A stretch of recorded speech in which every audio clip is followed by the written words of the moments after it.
CQDX, CQDX, CQDX. This is Havana calling.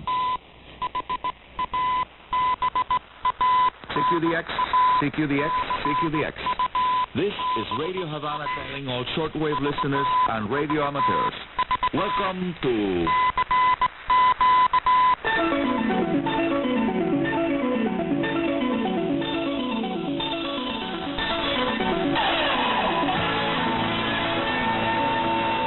DXers Unlimited, Radio Havana's weekly feature dedicated to the fascinating world of radio communications. Hi, mis amigos radio aficionados all around the world. Friends of Radio Havana Cuba, welcome to this edition of DXers Unlimited. Coming to you when our amigo Sol, 93 miles away from us, is still keeping scientists busy trying to know why Solar Cycle 24 has had such a slow-moving tail end. At the time I was writing the script of the show, Saturday morning, those saucers have been in sight for 35 consecutive days, while solar flux levels observed ran no higher than around 70 units, and yes, we're sailing right now through the solar minimum activity period, the nadir. Item 2, many long-time amateur radio operators worldwide are becoming quite concerned about the really alarming lack of activity on the ham bands, especially during the weekdays. During the weekends, and especially, of course, during the big contest, the ham radio contest, you will certainly much more activity on the favorite DX bands like 20 meters, but still, in my opinion, way down from what used to be heard 10 or 15 years ago on SSB, CW, and digital modes. Again, in my opinion, this lack of activity is to be traced back to the widespread presence of computers and the availability of internet services in developed nations. At the most important cities of less developed countries, it's also available, and now satellite internet is coming to progress. Mainly, national capitals see internet connection easier. But surprisingly, every time that there's one of the big contests in progress, the high frequency ones show an increase of level of activity, while national stations try to be among the winners of the contest. We're not seeing a flare-up of FT8 digital mode activity, the FT8 and FT4 digital surprise modes. So, amigos, the fact is that there are now lots of amateur radio stations in perfect operating conditions ready to be used, but they are actually getting less use in the SSB and CW and more use on the FT8 and FT4. Because their owners are spending most of their time usually used for part of their hobby, using the digital modes that provide communications under very poor propagation conditions. Item 3, the amazing 4-power social radios are making literacy campaigns possible in remote rural areas. I'm talking about AM and FM radios, thanks to a training program created here in Cuba. Yo Si Puedo is the name of the literacy eradication program developed by Cuban pedagogues. But when translated into English, yes, I can, yo si puedo, emphasizing the fact that people that don't know how to read and write can certainly learn if a relatively advanced age in life is used with the radio available. Yo si puedo, the Cuban training program to help people learn how to read and write, using a combination of printed materials, coaches that help the trainees, and this is the Element Radio Praise.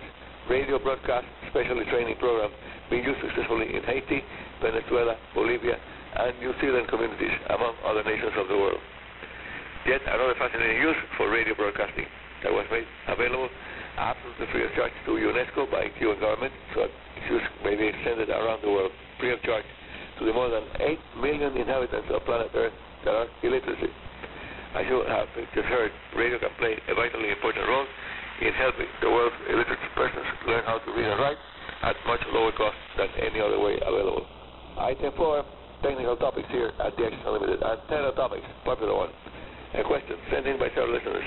They all want to know what exactly is meant by an antenna system, often described in advertisements in radio magazines as a nest of dipoles, or a dipole's nest also. So stay tuned here for the answers of this question and other features of today's midweek edition of DXers Unlimited, coming to you from sunny, beautiful La Habana, Cuba. Spring is here. I'm Manicoro in Havana. Back with you in a few seconds, amigos. According to correspondence, the persons that work here in correspondence department statistics, DXers Unlimited is among the most popular programs of our station. No doubt about that. That's thanks to you.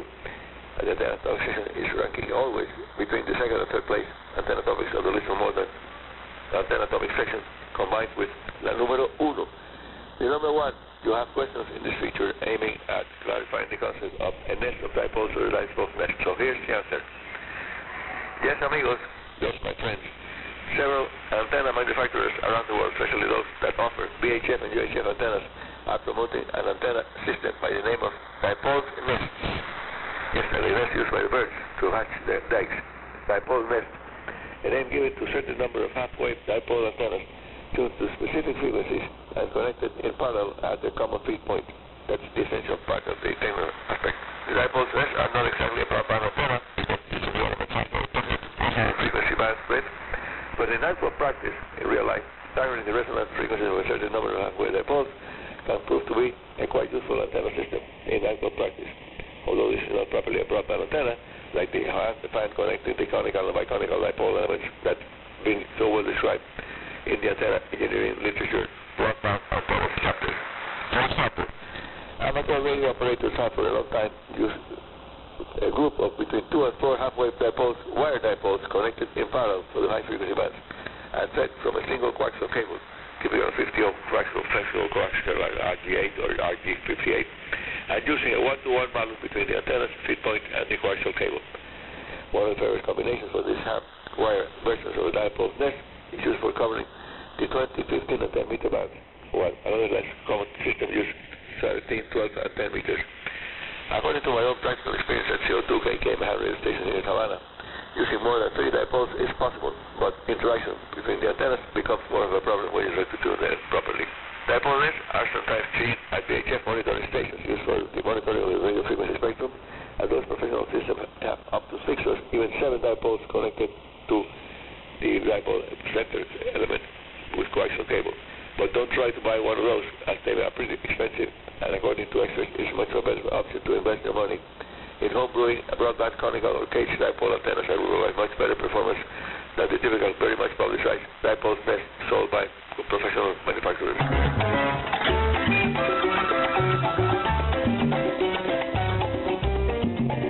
So listening to this, devoted to the promotion and development of this wonderful hobby that you and I enjoy so much, radio. Your radio hobby questions are most welcome always. Send them to info-rhc, again, info-rhc@enet.cu, or via airmail, also very easy airmail, to Arnie Coro. My last name is spelled Charlie, Oscar, Romeo, Oscar, Arnie, Alpha, Romeo, November, India, Echo, Arnie Coro, Radio Havana Cuba, Havana, Cuba. And now, the next item of today's weekend program. One of the most fascinating ways of enjoying the show is using the most simple equipment. An upcoming contest calls for the use of a single active device receiver, be it a vacuum tube, a bipolar transistor, or a field effect transistor, or MOSFETs. In an upcoming edition of this show, DXers Unlimited, I will try to be broadcasting the rules for this one active device receiver contest, a single active device. But in the meantime, let me tell you that my single device vacuum tube, a 3S4 triode with a pair of Hoya Peters headphones, provides amazingly good receptions on the 40 meters amateur band.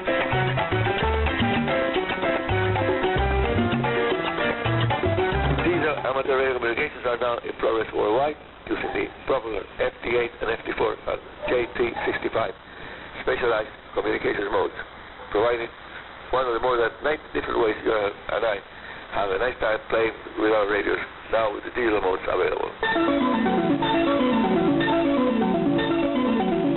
And that's all for today.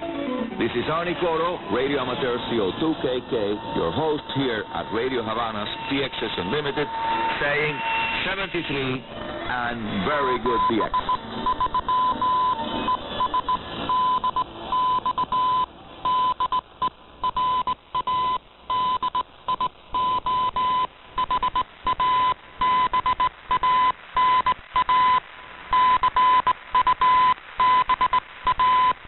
Thank you, Arnie Coro, for that cool contribution.